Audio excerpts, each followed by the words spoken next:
Okay, it's day one here at the exhibitions of NAB 2017.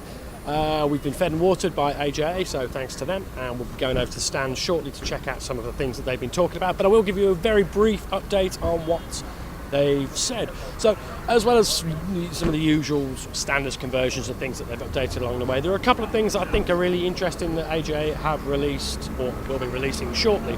First off, they've been, last year at NAB or IBC, they introduced a line of IP video converters.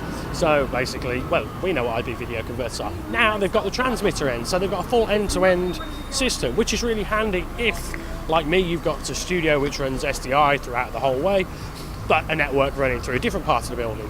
So we can take a camera such as the one I'm filming on now, take it out via HDMI or SDI into their transmitter, send it round through the network and bring it back out as IP, and then if we want to, convert it back using their previously announced products. That's really smart. Those are available. They're $995, which at this stage is a pretty aggressive price. However, I'm expecting the price of those to come down, and this time next year I think we'll be looking half the price for that. What else have they done? Right, the AJ Halo, which we have on review at the moment, it arrived just before we left to come away, and well, we haven't got it. We got it out of the box to take some photos, but we haven't done anything else. I'm glad we didn't. They recently released some firmware to add Facebook Live into the mix for that, but today they've released some new firmware, and the new firmware 1.1, well, I'll put on screen what it does because I can't quite remember at the moment. Finally, and as a result of that, we'll get that thing flashed, and the full review will be with you probably in a week or two's time. If there's any questions you've got on there, we're going to get hands-on with it in the booth shortly when the show opens, and we'll get those answered for you.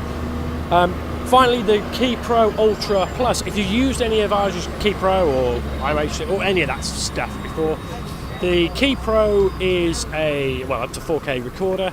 They've now got the Key Pro Ultra Plus, and the Plus element gives you 4 channels of HD recording. So if you're familiar with, well, if you ever tried to ISO record from your Vision mixer, this fits in a half a rack mount and will do the job for you quite nicely. It's also got the usual things of flip-flop recording, and well, that's a really big deal.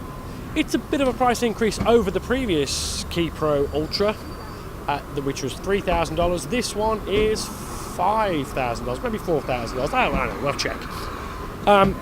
That being the case, that is available fairly soon. It does all of the things that the other Key Pro Ultra does, but this, for me, this multi-channel recording, ISO recording of your live events, that's really cool. So you can be Vision mixing away if you're out at church or party or whatever it might be, and you've still got, in case you balls it up or your Vision mixer falls asleep, a full set of ISO recordings.